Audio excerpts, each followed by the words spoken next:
دوام سال گذشته 2020 مسئولین مرکزی تاجیکستان در ولایت سوخت به مبلغ بیش از 3,924,923 سامانی محصولات پس‌صفت به سرتیفیکات مهلت استعمالش گذشته و به طور قاچاق به سوق وارد شده را آشکار کردند. این نشان داد نسبت به همین دوره سال گذشته 1,404,713 سامانی زیاد می باشد. در این باره محمدی دولتوف دیرکتور مرکزی تاجیکستان در ولایت سوخت ضمن نشستی خبری به ژورنالیستان اطلاع داد. بنا به گفته سردار دفتر مطبوعاتی مرکزی تاجیکستان محکم‌بای کریموف، محصولات‌های پس‌صفت و برای بازار استعمالی خطرناک به مانند محصولات گوشتی، روغن رستنی، تخم مرغ، محصولات‌های خوراکواری، قنادی، مشروبات اسپریتی، محصولات نفتی و بازیچه‌های بچگانه بیشتر آشکار کرده شده. قسمی از این محصولات‌های پس‌صفت در اساس ترتیب مقرر نموده قانون با اشتراک کمیسیه نابود کرده شد.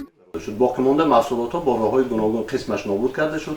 قسمش حالا در بررسی مقامات های حفظ حقوق قرار دارد و وقتی که آنها قراری بعد می‌بینند ثانی یا چی کردن نابود کردن یا اینکه به بهای گوناگون پیشنهاد کردن بررسی می شود.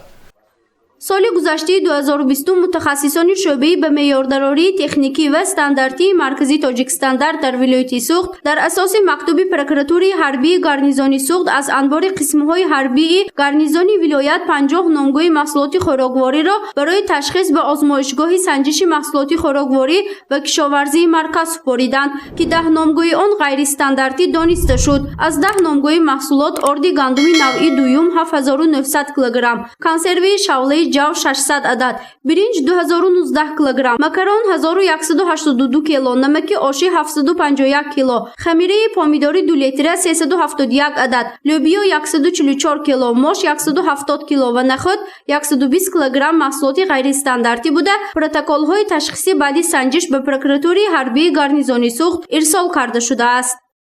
مراجعه میکنند که در انبارخانه ما همین محصولات رو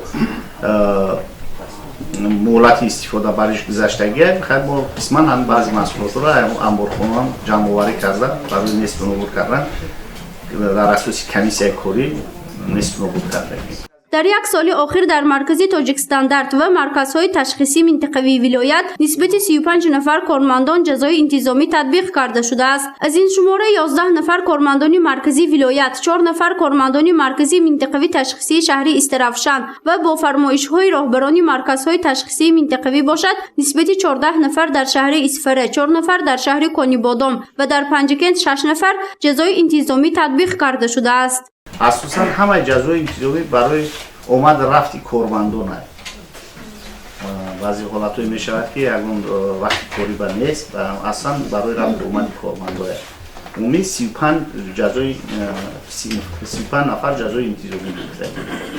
در دوره حساباتی همگی 30 عدد مراجعه شهروندان به مرکزی تاجیکستان در ولایت سوخت به قید گرفته شده است. بنا به گفته مسئولین مراجعه ساکنان بیشتر عاید ویران نمودن قاعده‌های سودا و خدمت رسانی، عاید به صفت مال و سنجش دولتی واسطه‌های چینک بود که همه آن سری وقت از جانب کارمندان مرکز بررسی شده است. گزارش فرزانه شمسی و نسیم رحیموف برای برنامه اطلاعاتی خبر.